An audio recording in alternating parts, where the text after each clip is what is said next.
اولاد کے لیے دعا مانگنا انبیاء اور اہل ایمان کا شیوا رہا ہے۔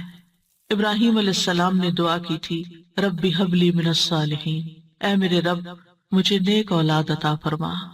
اہل ایمان کی دعا اللہ تعالیٰ نے قرآن مجید میں ذکر کی ہے، وَأَصْلِحْ لِي فِي ذُرِّيَّتِي، اور میری خاطر میری اولاد کی اصلاح کر دے۔ زکریا علیہ السلام نے دعا کی تھی، فَهَبْ لِي مِن لَّدُنْكَ وَلِيًّا يَرِثُنِي وَيَرِثُ مِنْ آلِ يَعْقُوبَ وَاجْعَلْهُ رَبِّ رَضِيًّا، مجھے اپنے پاس سے ایک وارث عطا فرما جو میرا وارث بنے اور آل یعقوب کا وارث ہو، اور اے میرے رب اسے پسند کیا ہوا بنا، وہ ایسا ہو جس سے تو راضی ہو جائے، وہ پسندیدہ ہو۔ ابراہیم علیہ السلام نے دعا کی تھی، رب اجعلنی مقیم الصلاۃ ومن ذریتی ربنا وتقبل دعا، اے میرے رب مجھے بھی اور میری اولاد کو بھی نماز قائم رکھنے والا بنا، اے رب میری یہ دعا قبول فرما۔ اہل ایمان ہمیشہ اپنی اولاد کے لیے دعا کرتے ہیں۔ سورۃ الفرقان کی جو آیات میں نے آپ کے سامنے پڑھی ہیں، یہ عباد الرحمن سے متعلق آیات ہیں کہ رحمان کے خاص بندے، رحمان کے پسندیدہ بندے اللہ تعالیٰ سے دعا کرتے ہیں کہ ربنا ہب لنا من ازواجنا وذریاتنا قرۃ اعین، کہ اللہ ہمیں اپنی ازواج سے اور اپنی اولاد سے آنکھوں کی ٹھنڈک عطا فرما۔ یاد رکھیے یہ دعا ہر صاحب ایمان کا شیوا ہے، ہر مومن کو یہ دعا کرتے رہنا چاہیے، چاہے ہماری اولاد نیک ہی کیوں نہ ہو، چاہے وہ فرما بردار ہی کیوں نہ ہو، چاہے وہ قرآن کی حافظ ہی کیوں نہ ہو، چاہے وہ دین کی عالم ہی کیوں نہ ہو، پھر بھی یہ دعا مانگتے رہنا چاہیے، اس لیے کہ دل رحمان کی دو انگلیوں کے درمیان ہوتا ہے، وہ جیسے چاہے انہیں پھیر سکتا ہے۔ ہمیں نہیں معلوم کہ آج اگر ہماری اولاد دین پر ہے تو کل اس کا مستقبل کیا ہوگا، اس لیے کبھی بھی اس بارے میں بے فکر نہیں ہونا چاہیے۔ نیک سے نیک ترین اولاد بھی ہو، تہجد گزار بھی ہو، صائم اور قائم ہو، لیکن پھر بھی دعا کرتے رہیں۔ اگر آپ کی اولاد نیک ہے تو آپ کی دعائیں ان کی نیکی میں استقامت اور اضافے کا سبب بنے گی، یعنی وہ مزید نیک بنے گی، ان کے اندر مزید استقامت آئے گی، اور پھر اسی طرح ان کا ایمان بھی بڑھے گا۔ اور اگر وہ نیک نہیں ہے اور اگر وہ آپ کی آنکھوں کی ٹھنڈک نہیں ہے تو اس دعا سے انشاءاللہ وہ آپ کی آنکھوں کی ٹھنڈک بنے گے۔ تو ہم سب کو بھی یہ دعا کرتے رہنا ہے کہ اے اللہ ہماری اولاد کو نیک بنا اور ان کو متقین کا امام بنا، یعنی تقوی والوں کی صحبت میں ہوں اور تقوی والوں میں بھی سب سے آگے ہوں، تقوی والوں کو بھی مزید لیڈ کرنے والے ہوں، ان کی رہنمائی کرنے والے ہوں، اور پھر یہ کہ وہ ہماری آنکھوں کی ٹھنڈک بھی ہوں، یعنی جہاں وہ رب کے پسندیدہ ہوں وہاں وہ ہمارے لیے بھی باعث سکون ہو۔ اس کے ساتھ ساتھ انسان کے لیے لازم ہے کہ وہ اپنی اولاد کی نیک تربیت بھی کرتا رہے، کیونکہ تربیت کی کوشش کرنا جو ہے ایک صبر آزما کام ہے۔ اسی لیے اس آیت کے بعد جو آیت آتی ہے اس میں صبر کرنے والوں کی جزا جنت میں غرفہ بتائی گئی ہے۔ عربوں کے ہاں گھر کے اندر جتنے بھی کمرے ہوتے ہیں ان میں سے سب سے بہترین کمرہ غرفہ کہلاتا ہے، یعنی سب سے اعلیٰ ترین درجہ۔ تو جنت میں بھی جب غرفہ کی بات ہے تو اس سے مطلب کوئی ہائی رائز بلڈنگ نہیں ہے، کیونکہ وہ ایک جگہ پر آتا نا کہ غرفات پر غرفات مبنیہ ہوں گے، تو اس سے مراد یہ ہے کہ جنت کے اعلیٰ ترین مقامات اللہ تعالیٰ ان کو عطا کرے گا جو صبر کے ساتھ تربیت بھی کرتے رہیں گے اور صرف اپنی تربیت اور اپنی کوشش کو کافی نہیں سمجھیں گے بلکہ اللہ تعالیٰ سے دعا بھی کریں گے۔ اور بہت دفعہ ایسا بھی ہوتا ہے کہ ہم تربیت میں پوری کوشش کر لیتے ہیں لیکن اس کا اثر اولاد میں نظر نہیں آتا، اولاد آپ کی ایکسپیکٹیشن پہ پوری نہیں اترتی، آپ جیسے ان کو دیکھنا چاہتے ہیں ویسے وہ نظر نہیں آتے۔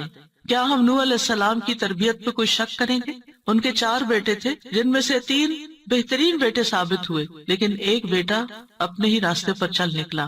تو اس میں انسان کی کوشش اگر ہو اور انسان کے بس میں ہو اولاد کی اصلاح تو وہ سبھی کو سیدھا کر کے رکھ دے، لیکن یاد رکھیے کوشش ہماری، دعا ہماری، اور اس میں اثر ڈالنے والا اور اس کو ہماری آنکھوں کی ٹھنڈک بنانے والا صرف اور صرف ہمارا رب ہے۔ اس لیے مومن صرف اپنی کوششوں پہ بھروسہ نہیں کرتا بلکہ وہ اپنے رب کو پکارتا رہتا ہے۔ اور پھر عام طور پر یہ ہوتا ہے کہ ہم اس دعا کو اپنی دعاؤں کا حصہ نہیں بناتے.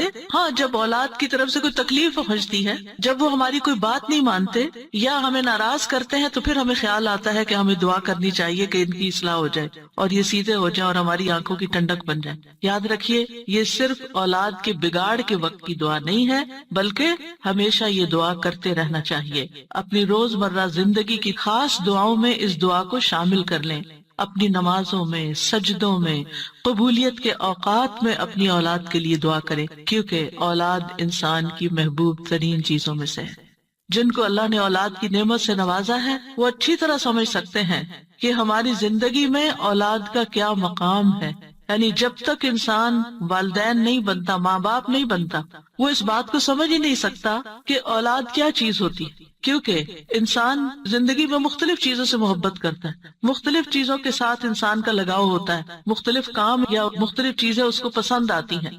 لیکن جب ایک عورت ماں بنتی ہے، ایک مرد جو ہے وہ باپ بنتا ہے، تو اس کے بعد اس کی زندگی میں جو تبدیلی آتی ہے، اس کے بعد اس کی زندگی کے اندر جو خوبصورتی آتی ہے، اس کے بعد اس کی زندگی کا جو محور اور مرکز بن جاتا ہے، اور اس کی تمام توجہ کا مرکز جو چیز بن جاتی ہے، اور دن رات کی یہ ڈیوٹی 24/7 کی ہوتی ہے. یعنی باقی چیزوں سے تو آپ کسی وقت الگ بھی ہو سکتے ہیں، مگر یہ وہ رشتہ ہوتا ہے کہ جس سے آپ پھر مرتے دم تک الگ نہیں ہو سکتے، کیونکہ وہ آپ کے جسم کا ایک حصہ ہوتا ہے. اور اللہ تعالیٰ آپ کے دل میں ہر چیز سے زیادہ ان کے لیے محبت ڈال دیتا ہے، اور ان کی خوشی آپ کو خوش کرتی ہے، اور ان کا دکھ آپ کو دکھی کرتا ہے. اس لیے انسان کو ہمیشہ اپنی دعاؤں میں یہ خاص دعا کرتے رہنا چاہیے، اور قبولیت کے اوقات میں بھی، کیونکہ اولاد سے ملنے والی آنکھوں کی ٹھنڈک اسی وقت ہوتی ہے جب اولاد سیدھے رستے پر ہوتی ہے، جب اولاد نیک ہوتی ہے، اچھے کام کر رہی ہوتی ہے، تو پھر ہی ماں باپ کی آنکھوں کی ٹھنڈک ہوتی ہے. اور اس دعا کے دوسرے حصے میں اپنے لیے دعا ہے کہ اللہ ہمیں متقین کا امام بنا. یعنی اولاد جو ہے، ہم اس کے ایک طرح سے امام ہوتے، جیسے حدیث میں آتا ہے نا، کلکم راعٍ وکلکم مسئول عن رعیتہ. تو ہر ایک ہم میں سے راعی ہے، ہر ایک لیڈر، ہر ایک ذمہ دار ہے. تو اللہ تعالیٰ ہمیں ماں باپ کی حیثیت میں ایسا رول ماڈل بنا کہ ہم متقی ہوں اور ہماری اولاد بھی متقی ہو. یعنی ہماری اولاد میں بھی نیکی ہو، اور پھر ہم نیکی کے ساتھ آگے ان کی رہنمائی کرنے والے ہوں. اور ویسے جنرل سینس میں دیکھیں تو اس میں انسان کو ایک ہائیسٹ مقام حاصل کرنے کی دعا یہاں سکھائی گئی ہے، اور وہ کیا کہ انسان ایسا انسان ہو کہ جسے دیکھ کر لوگ متقی بن جائیں. یعنی دوسرے لفظوں میں یہ کہ نیکیوں میں سبقت کرنے والے ہوں، نیکیوں میں آگے بڑھنے والے ہوں، تاکہ دوسرے لوگ بھی ہمیں دیکھ کر نیک بن جائیں. مثلاً اگر ایک مرد اول وقت میں مسجد میں جا کر نماز پڑھتا ہے تو اس کے بچوں پر اس کا کیا امپریشن ہوگا. یعنی اگر باپ ذمہ دار ہے تو بچے بھی دیکھ کر کہیں گے کہ ہاں ہمیں بھی یہی کام کرنا ہے، کیونکہ بچے ابتدائی زندگی میں خاص طور پر باپ کو، ماں کو بہت فالو کر رہے ہوتے ہیں. پھر اسی طرح اگر آپ کا پڑوسی آپ کو دیکھتا ہے، آپ کے کولیگز آپ کو دیکھتے ہیں کہ آپ کی توجہ سب سے زیادہ کس چیز کی طرف ہے، تو وہ بھی آپ کی دیکھا دیکھی نیکی کے کام میں آگے بڑھتے ہیں. آپ صدقہ کرتے ہیں اور کوئی آپ کو دیکھ رہا ہے، آپ کا مقصد نہیں دکھانا، لیکن کسی کو نظر آ جاتا ہے تو آپ کو دیکھ کر وہ بھی شروع کر دیتا ہے. تو آپ اس کے کیا بن گئے؟ امام. یعنی آپ لیڈ کر رہے ہیں، آپ آگے ہیں اور وہ آپ کو فالو کر رہے ہیں. تو ہمیں یہ دعا کرنی چاہیے اپنے لیے کہ اللہ ہمیں نیکی کے کاموں کا امام بنا.